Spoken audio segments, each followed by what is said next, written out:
This can't be everything, boys. The game, the ball, listen to me. You also have to study. You should be able to write and read. I don't want you to be illiterate. Open the books and read, write, learn. I want the older to help the little ones. They call Metodi Asenov the coach of hope. For more than 20 years he's dedicated himself on changing the lives of the children from one of the poorest parts of Sofia, Faculteta District. He has shown more than 400 children that football is in fact magic. Asenov is the one who first spots a talented child. Once he played football too, first at Slavia and academic junior teams. After that he played for amateur football teams in the Bulgarian capital Sofia. Come on, take him on. Yes, that's it. Boys, try to go past your opponents. You can't go past him like that. My biggest wish was to keep the children at school. We organized a sports club at our local school, so that the students would have something to do when they're not at class, so that they wouldn't wander the streets, so that they wouldn't steal. I'd rather see them on the field than riding lagoons and do nothing all day. That's how it all started. I kept saying to them that if they don't study, they won't be in the team. Most of the parents also helped a lot. They insisted on their children being literate. Most of the boys I've trained graduated from high school. Some of them even became football coaches later. Metodi's deepest desire is to give the children a chance to have a better life. He comes from a poor neighborhood where most young people start drinking, smoking and using drugs. Most of them don't go to school and stay illiterate. He decides to make a football team so that the children would have something better to do. That's how he became the coach of hope. Listen, this is what we are going to do now. We start dribbling with the ball with the right leg up to the line. Then we stop. We turn around, we pass and go onto the other side.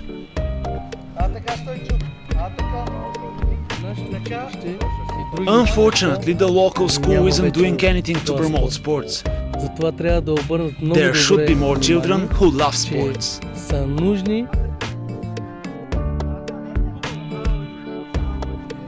Come on, Božidar. Well done, boy. I'm really proud of what I've done in the past 20 years. A lot of the children have quit smoking, drinking, etc. Even now, when they are adults and they have children of their own, they throw away the cigarettes when they see me. They still remember how strongly I argued against smoking and drinking, and how much I insisted on them doing sports. The working conditions here are quite poor. We have a soccer field built with the support of the municipality, but that's not enough. We need to have access to water near the field. You know, the children get quite thirsty while playing. We need toilets. We cannot do those kind of things outdoor.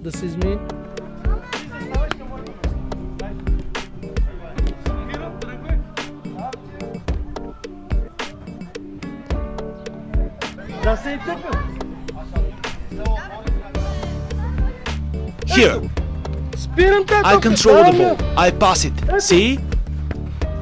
That's what I'm talking about. I wish I could help the next generations. I wish the children I work with would finish high school.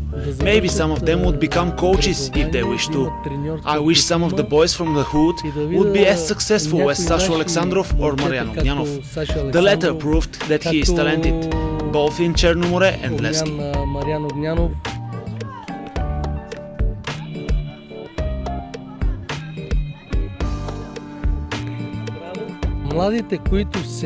Some of the players in my team are 6th, 7th grade and cannot write and read.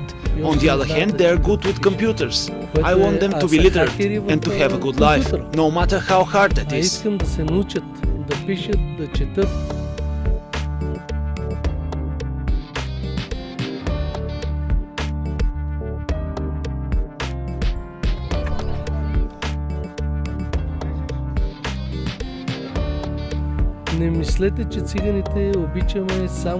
Us, the Roma, we can be so much more than beggars. We want to work and to provide for our families.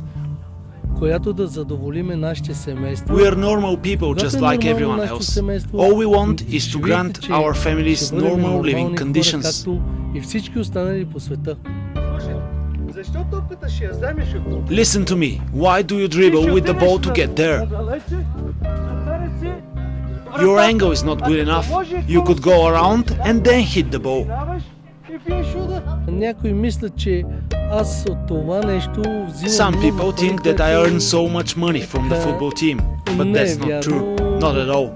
Those who are close to me know that I often pay stuff such as balls with my own money. Пари и купувам топки.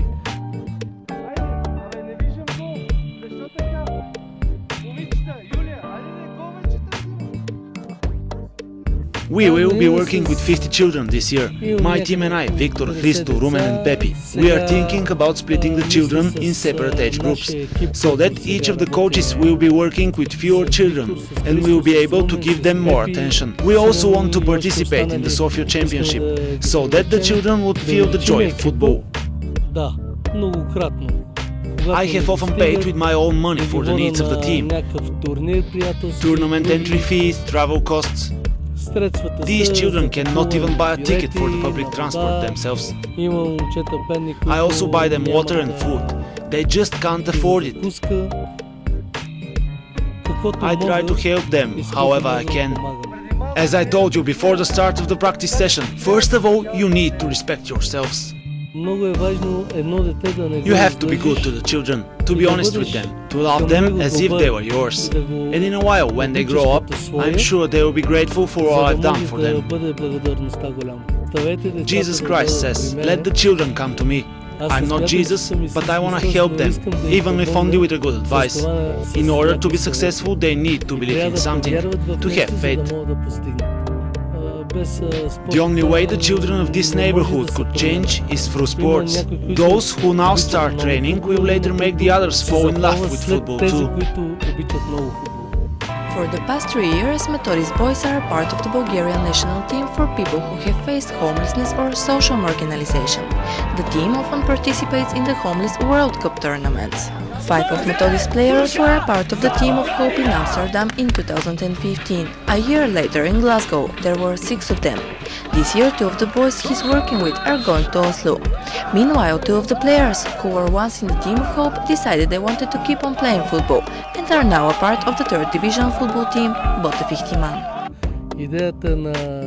I think it was wonderful of Viktor Kirkov to create the Team of Hope. Him and I met about 4 years ago. My players participated in the Homeless World Cup in Amsterdam and Glasgow. Soon they will be going to Oslo. I decided to work with the girls because there are beautiful, talented girls among them who marry far too young. I want them to do sports, to invest in their education, to become more than wives. They should want more from life. They should be thinking about their future. Last year, Metodi's project expanded and now he's also training girls. His biggest wish is to protect the girls from getting married too young.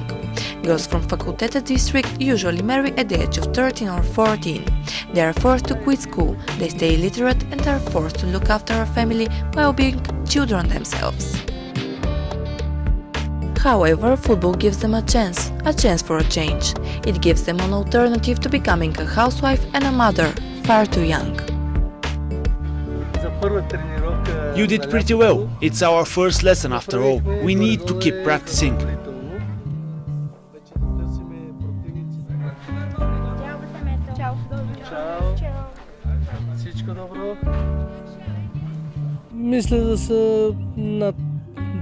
I'm working with over 20 girls. I'm trying to get the little ones to like football in order to protect them from the dangers that surround them. Actually, the parents are the biggest problem. They depend on their children far too much. The families here are poor, so the girls have to help at home, to work, to find all sorts of ways to earn some money, so that at the end of the day their families will have something on their table. Football is magic, it's a way of life. Metodi Asenov understands that and keeps on trying to give his boys and girls a chance for a different, better life. He tries to give them hope.